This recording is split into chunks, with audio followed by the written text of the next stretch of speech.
In this video tutorial, I'm going to show you how to create a double exposure effect using Adobe Photoshop.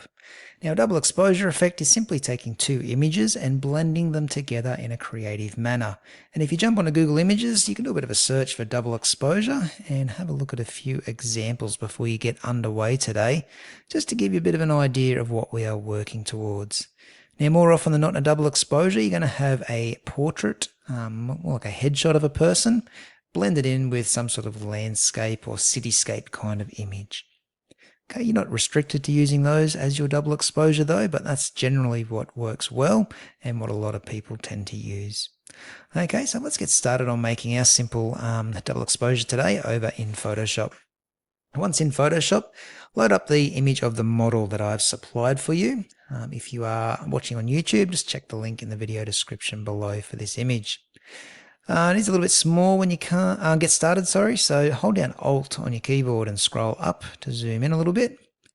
And the first thing I want you to do is just go to your Layers panel on the right hand side of the page here. If you can't see the Layers panel, press F7 or go to your window menu and load up your layers. We're just going to unlock this background layer by pressing the little padlock next to it and renaming it from Layer 0. Double click on it and call it Model. As always, it's good practice to rename your layers so you understand what's going on over here in your image. Now, once you have got your model layer selected, what we're going to be doing is separating the model herself from the background. And we're going to let Photoshop do all the heavy lifting here by selecting the model for us using a bit of AI. What we're going to do is go up to the Select menu at the top of the page and we're going to select the subject. We'll let the AI magic in Photoshop go to work and make a selection around our model. And it does a pretty good job. If you zoom in a little bit closer, you can see there are a few slightly iffy parts that you might want to touch up. You can do that by going to your quick selection tool. And I can see over the back of her head here, it hasn't quite selected all the hair, so I'm just going to run over them with my quick selection tool just to select those pieces of hair. There's also a few stray bits down here. If you want, you can hold down Alt on your keyboard while you've got that quick selection tool and deselect certain parts of the image as well. Now feel free to go around the border of the image, making sure you're happy with the selection Photoshop has made. I guess there's a few tiny bits you could potentially touch up if you wanted to. Not a major issue though. We can always erase some of these pieces later on if need be. Okay, but I think that looks pretty good for now, so I'm just going to zoom back out. And now I've got that fairly good selection around our model.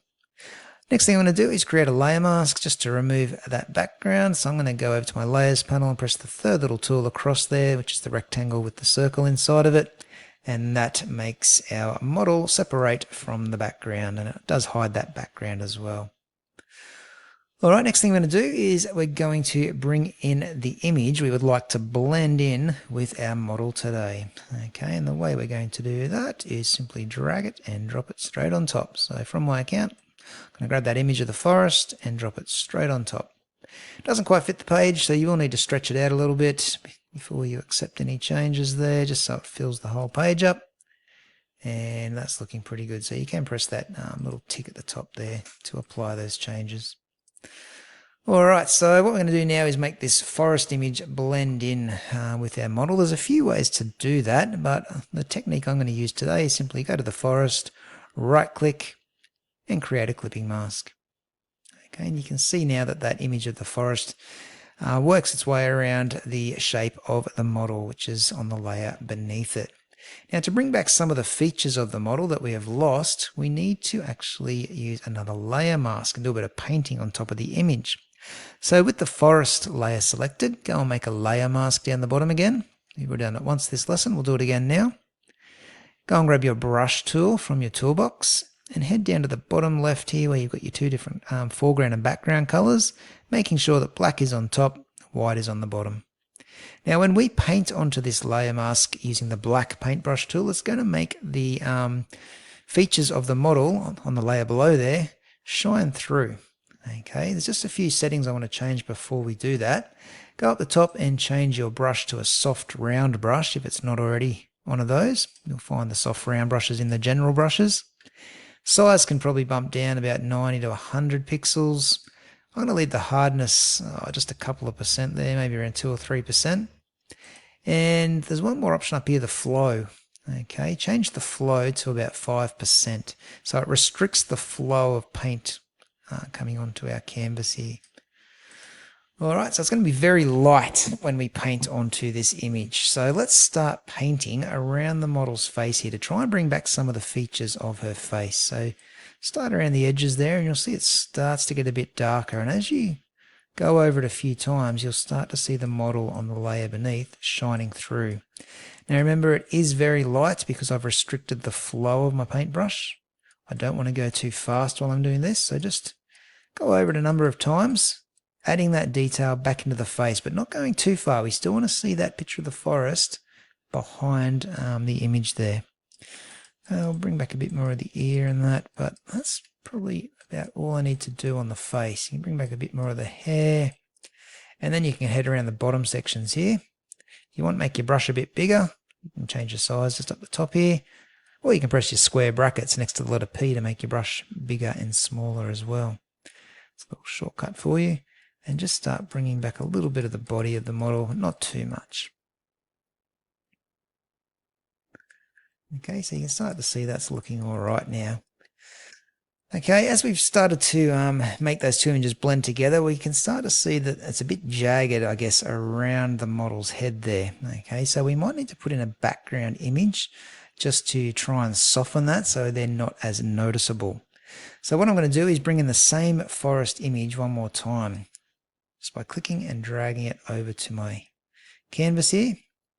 Now I'm going to stretch it out a little bit bigger than what I previously did, so it's going to be a bit bigger than what I had before. You can do whatever size you want for this backdrop, but just make it a little bit bigger for now, and you can adjust it later on if need be. Press the tick at the top of the page to apply those changes, and with this layer still selected, go up to your filters, and we're going to apply a blur filter called the Gaussian blur. Lots of different blurs there, but the Gaussian is the most common one. And play around with your radius there and blur the background out. Don't go too far. We still want a little bit of detail in the background, but somewhere around 5 pixels looks good. If you do it too little, you're not really going to see too much of a blur effect.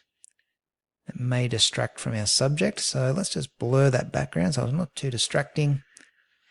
And that looks pretty good. So we're going to drag that forest layer there down to the very bottom of our layers list there. Okay, it is a little bit dark at the moment, so I'm going to lighten that by changing the opacity. Okay, so with this forest layer still selected, go to the opacity here and start to drop it down to around 50%. And that will start to bring that checkerboard transparent background shining back through, which does kind of ruin the image. So the last thing we need to do here is add in one more layer, which is just going to be a plain white background layer that goes right on the very bottom of our layers panel. So drag layer 1 to the bottom. You can rename it if you want to background. And we're just going to go up to the paint bucket tool. Okay, so it's hiding beneath the gradient tool. You'll need to hold your mouse down on it. Select the paint bucket tool or press the letter G until it's selected. Make sure your foreground color, so the top box down here, is white. And I want you to just go and click once on the page there. That puts in that white background, which makes, I guess, our forest stand out still, but not too much. It still separates it from our subject. If you want to, you can click back on this forest that's in the background there. We might even rename it to forest background so we know which one's which. And we can play with the opacity here, so how transparent it is. You can drop it down if you want it really transparent, which I don't really like. You can also pull it up so it's not as transparent. So maybe around 60% opacity will look all right. And if you think the girl needs to stand out a little bit more, because I think she's still probably blending in a little bit too much with that forest image, go back to your top layer here called forest and click on the little whitish coloured layer mask square. And with your brush again, make sure black is on top and just brush a bit more onto this image so that a bit more of the girl or the model stands out. Remember, the face is the main area that we want to stand out. Okay, so something like that I think will look pretty good. All right, now it's up to you if you want to apply any further changes. Some people like to click on the model layer and add in some adjustment layers. Okay, that can kind of help, I guess, making her pop out a little bit more. So maybe playing with the levels. Let's have a look at the levels here. You could make her a little bit darker, pulling those levers down. You could make the midtones slightly darker or lighter. I don't think we need to make her any brighter, otherwise she'll blow out, which is not a good look. So feel free to play around. I might just adjust those levels ever so slightly, just to make her a little bit more, I guess a little bit darker, if anything, not by much. But that's about it. So you've got yourself a fairly decent looking double exposure.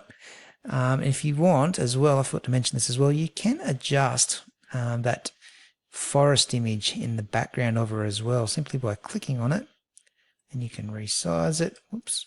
You can make it bigger, smaller, you can move it around to work out which parts look best on the girl. Okay, you may need to do a little bit more painting with the layer mask tool if you do end up moving this around. I think that looks pretty good there. Okay, and as I said, you may need to just go back to your brush with that little layer mask selected and just brush a bit more onto the face there to tidy it up. There we go. I think that looks pretty good. Also, if you do have any sections around the girl that you're not happy with, grab your eraser tool. Click on the model layer, and just go and rub bits and pieces out. From what I can see, it looks pretty neat and tidy, but just as an example, I might just make sure I've got my soft rounded brush here. I can come around the back here and just slightly rub out certain features if you would like. A few wispy bits of hair here that probably aren't needed, so feel free to rub them out as well. But overall, I think that looks really good. Okay, when you're done, make sure you go to File and export that as either a PNG or as a JPG, so JPEG image. Alright, and once you've done that, you are finished. So now it is time to go off and try and make your own double exposure with your own photo and your own backdrop. Okay, all the best.